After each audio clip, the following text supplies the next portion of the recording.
yaitu melatih teknik anak-anak bagaimana menendang bola, passing, kontrol, dan dribbling, tapi juga mendidik. Ya, Pak.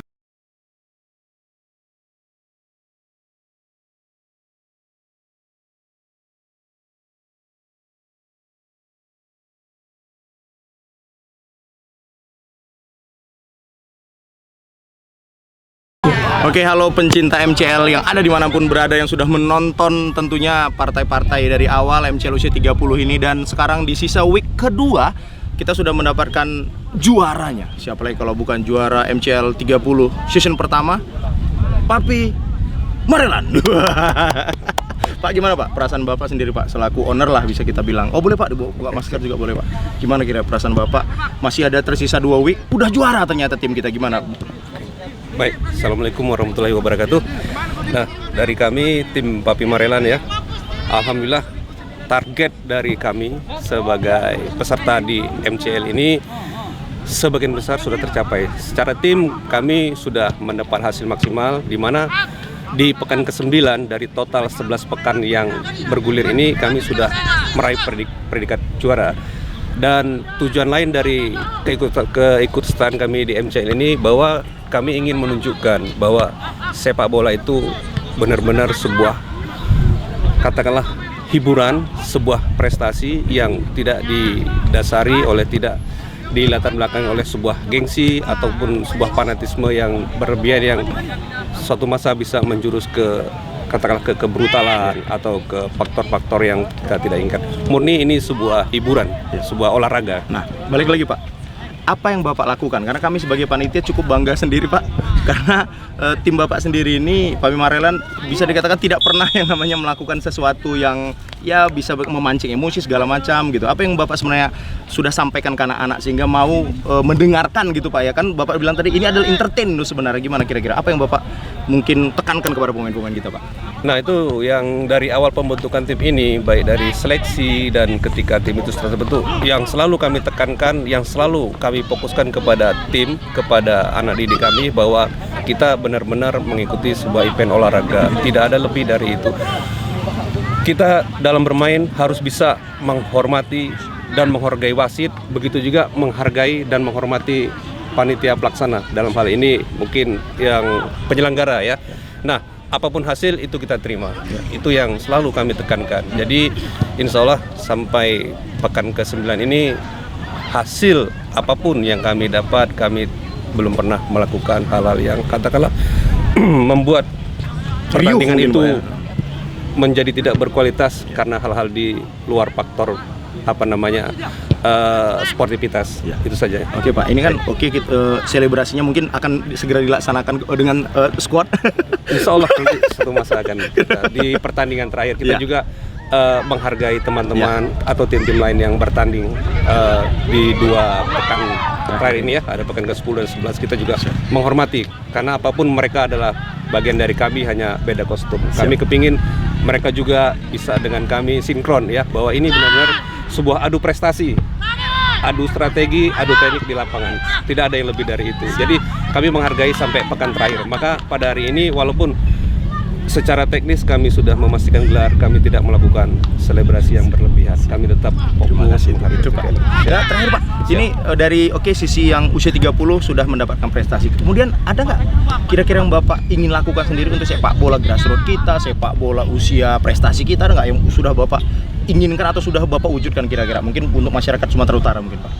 Bayah, di kesempatan yang berbahagia di sore hari ini kami juga menyampaikan bahwa alhamdulillah kami juga baru mencoba membuat sebuah pendidikan di grassroots, yaitu sebuah akademi yang bernama Harmusia Academy, di mana di akademi tersebut kami membina pemain khusus yang grassroots usia 5 sampai 10 tahun. 5 sampai 10 tahun. Iya, karena memang betul-betul di usia itu kami ingin meletakkan dasar-dasar sepak bola yang baik dan benar.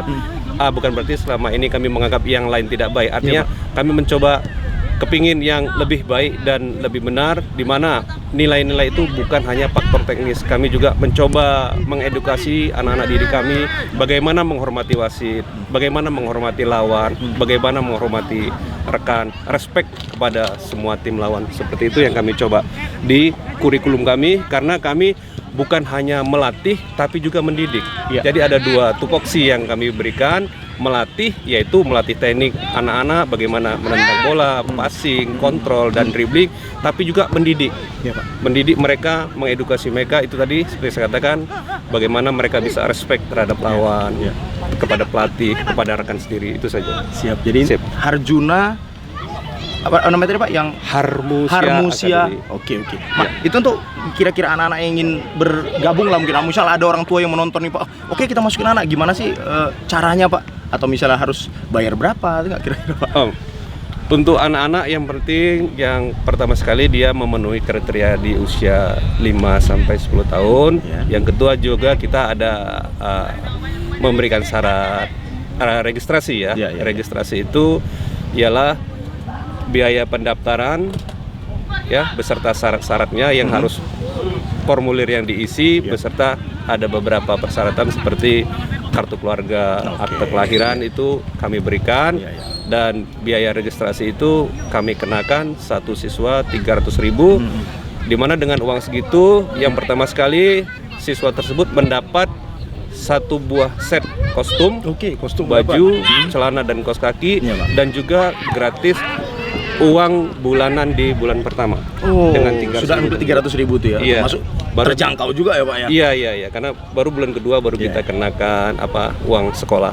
Itu dia. Untuk latihannya sendiri di mana kira-kira Pak? Untuk latihan saat ini kami menggunakan lapangan mini ya, lapangan yang ada di lingkungan 15 Desa Terjun, Kecamatan Medan Marelan ya. Di sana kami sengaja membuat sebuah meminta kepada Bapak Kut Lestiadi, ya, di mana dia saat ini merupakan salah satu pelatih yang ada di Sumatera Utara yang mempunyai lisan A profesional ya. Jadi beliau kami minta sebagai kepala sekolah, artinya kurikulum, metode, dan semua unsur untuk pendidikan beliau yang membuat. Seperti itu dia. Jadi untuk pelatih-pelatih juga sengaja untuk Akademi Harmusia ini, karena memang proyeknya itu proyek ke depan, kami meminta pelatih-pelatih yang memang berusia muda, pelatih-pelatih yang katakanlah yang masa depannya masih panjang, dan itu kami ambil dari mantan-mantan pemain yang sudah pernah bermain di liga atau katakanlah mantan pemain profesional. Salah satunya Coach Tono. Ada Hardiantono, termasuk juga di situ Wiganda Pradika, karena dia juga sudah kita sekolahkan dengan kursus dasar. Namun karena beliau masih mampu bermain di liga, kami persilakan. Tapi suatu masa apabila dia sudah katakanlah faktor umur tidak bisa bermain di liga, ya beliau siap untuk terjun mendidik anak-anak yang ada di Harmusia. Begitu juga dengan Coach Eko Saputro yang sudah mempunyai lisensi C AFC ya. Ada juga Budi Pranoto CFC yang rata-rata mereka ini masih berusia muda. Artinya memang kami kepingin mereformasi sepak bola yang ada di Sumatera Utara ini dengan pelatih-pelatih yang masih muda, yang masih segar, yang masih punya motivasi ke depannya. Siap Pak. Kira-kira Pak, ini Pak untuk fans dari Papi Marelan yang jauh-jauh mungkin mensupport atau dari menonton langsung streaming di MCL Pak, di koran PSMS, apa kira-kira yang Bapak sampaikan ya Pak? Untuk supporter ya? Iya Pak. Karena memang sepak bola itu ibaratnya tanpa supporter ya mungkin ibarat katakanlah sayur tanpa garam, hampa. Nah, kami berterima kasih kepada supporter ya, khususnya supporter Papi Marelan yang dengan setia mendukung kami, dan mereka juga selalu menuruti saran dari pemerintah, di mana mereka juga menerapkan protokol kesehatan, baik itu ketika menyaksikan pertandingan atau ketika menyaksikan latihan. Jadi prokes tetap kami utamakan. Siap. Itu aja mungkin Pak. Baik. Oke Pak, makasih banyak. Sukses buat Bapak. Dan mudah-mudahan semua yang Bapak inginkan bisa tercapai. Amin. Amin, insya Allah.